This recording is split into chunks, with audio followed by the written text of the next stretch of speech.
Hello and welcome to the program. I am Reverend Jeffrey Meyer, preacher, teacher, and apostle for the Surrey Central City Church, and I am your host for Spirit and Life Radio. We are in today's second half of lesson number 9 of our radio School of Ministry. We are exposing and destroying Satan's strategy to paralyze your faith, choke the word, and condition your mind for failure, and how that we can live free from worry. Now, along with worry comes fear and doubt. Receiving what we need from God requires us not to doubt. Jesus said, "Truly, I tell you the truth, whoever says to this mountain, be lifted up and thrown into the sea, and does not doubt at all in his heart, but believes that what he says will take place, it will be done for him. For this reason, I'm telling you, whatever you ask for in prayer, believe, that is, trust and be confident that it is granted to you, and you will get it." Mark 11:23 and 24 in the Amplified Version. What a beautiful promise.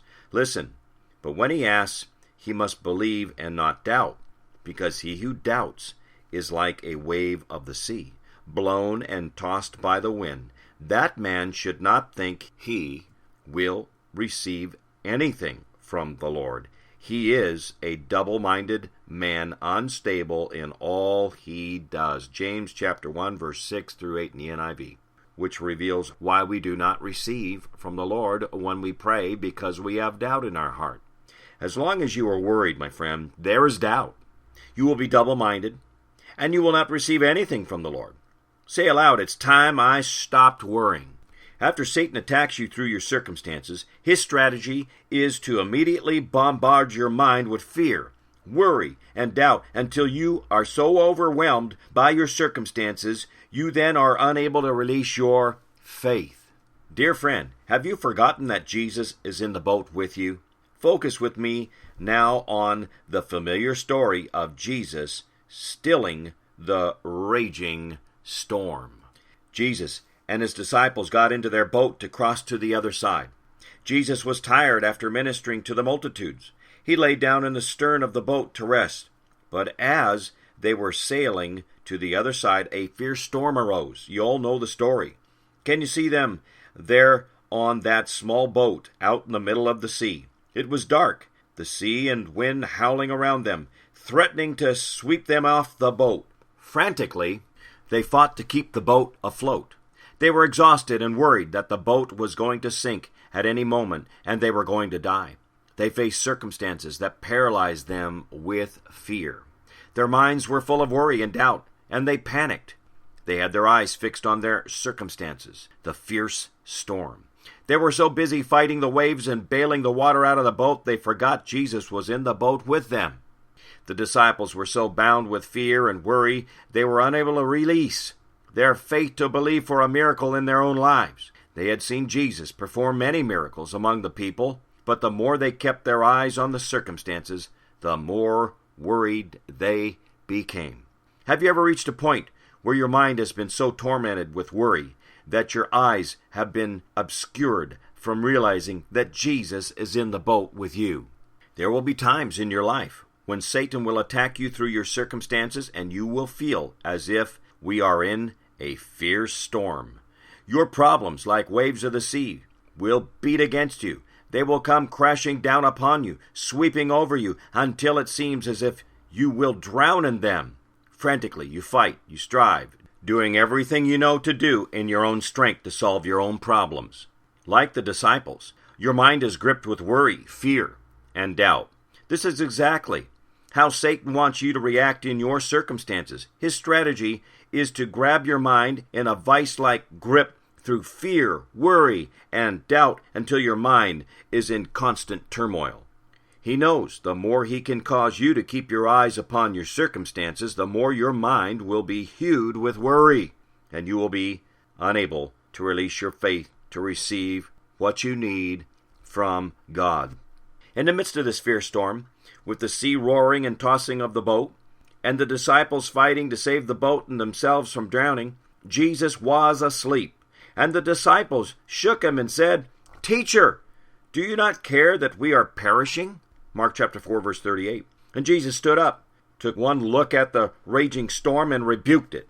He was not worried or afraid for even a moment. He simply spoke the words, "Peace, be still," and immediately the wind ceased and the waves were stilled. Jesus then turned to the disciples and said, "Why are ye so fearful? How is it that ye have no faith?" Mark chapter 4, verse 40.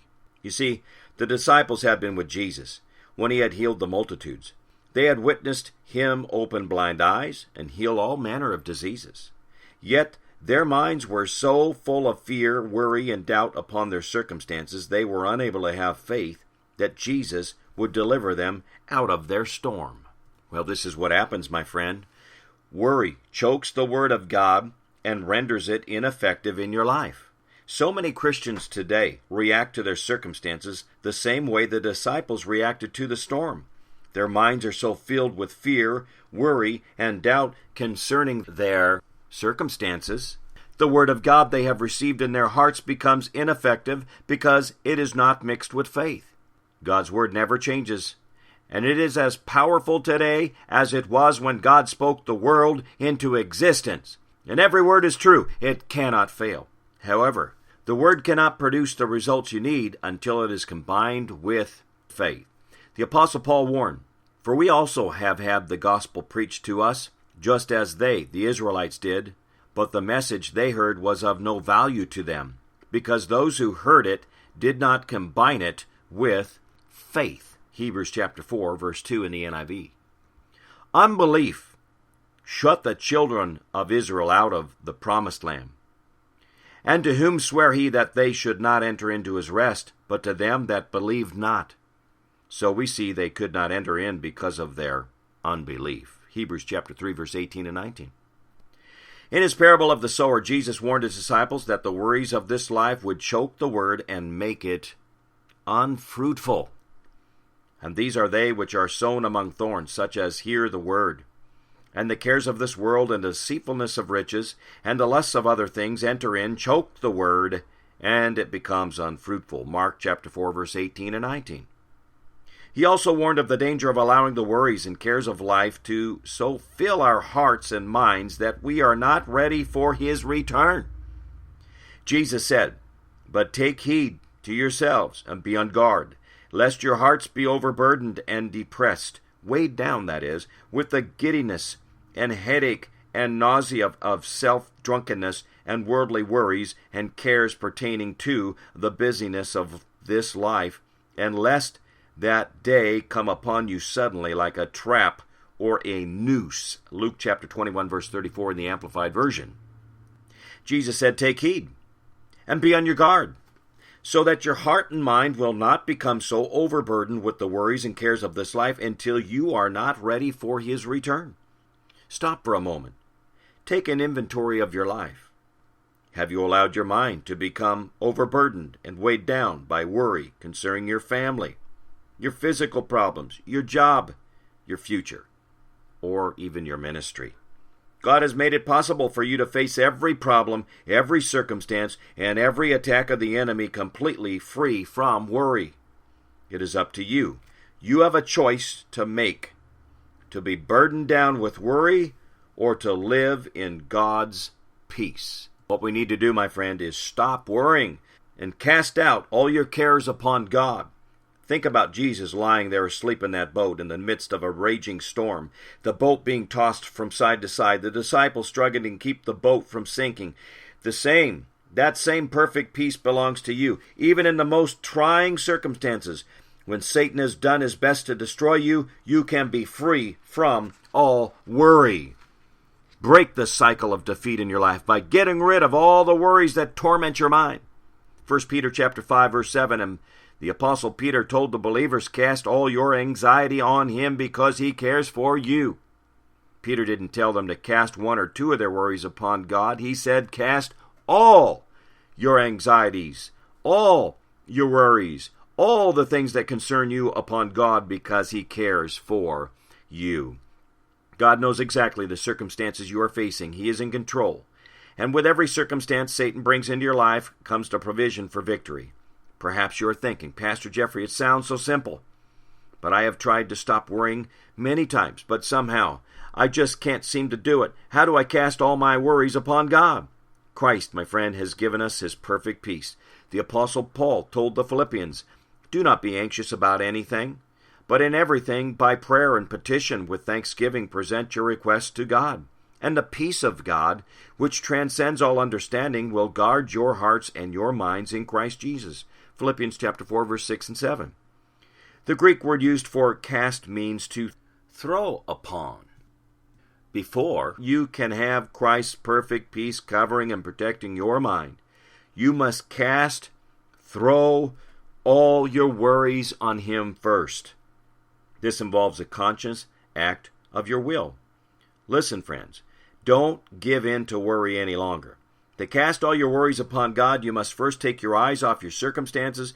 That doesn't mean you're to run and hide from them or ignore them. There may be times in your life when you face the same problem day after day, week after week, month after month.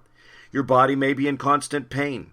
You may have problems you must face on a daily basis in your home or on the job. However, like the disciples, whose eyes were fixed upon the raging storm, as long as you focus on your circumstances, you will be bound by fear, doubt, and worry. The second thing you must do is to recognize worry as one of Satan's strategies to defeat you. The moment Satan attacks your mind and you begin to worry, recognize it and immediately take action. Don't give in to worry. Refuse to allow Satan to afflict and torment your mind. The third thing you must do is to cast out every worried thought and bring it into submission to the Word of God. You can do it. Don't tell me you can't do it. You can do it. Through the Holy Spirit living in you, you have the power and the authority to pull down strongholds and bring every thought into captivity, according to 2 Corinthians chapter 10, verse 5. Casting down imaginations and every high thing that exalts itself against the knowledge of God, and bringing it into captivity, every thought to the obedience of Christ. Refuse to allow Satan to choke the Word of God and make it ineffective in your life, knowing that the Father loves and cares for you and has already made full provision to supply all your needs. Instead of worrying, come boldly into his presence and present your needs to him, not bugging, not pleading, but presenting your needs with thanksgiving. Come before the Father, not wavering or doubting, but knowing he will do exactly what he has promised he will do. Then begin to thank and praise him for the answer. Rejoice in the Lord. As you do this, you will find, in the midst of your storm, the supernatural peace of God will cover your heart and mind.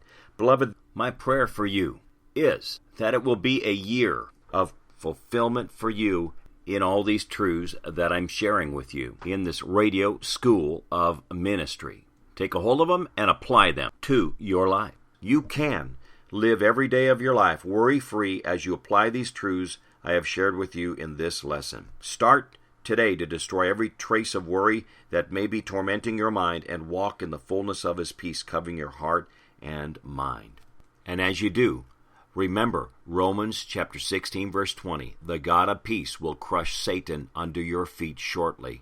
The grace of our Lord Jesus Christ be with you today. Amen. Friends, if you'd like more information about the church and this ministry, please go to our website at www.surreycitychurch.com. And we want to invite you to our Sunday service.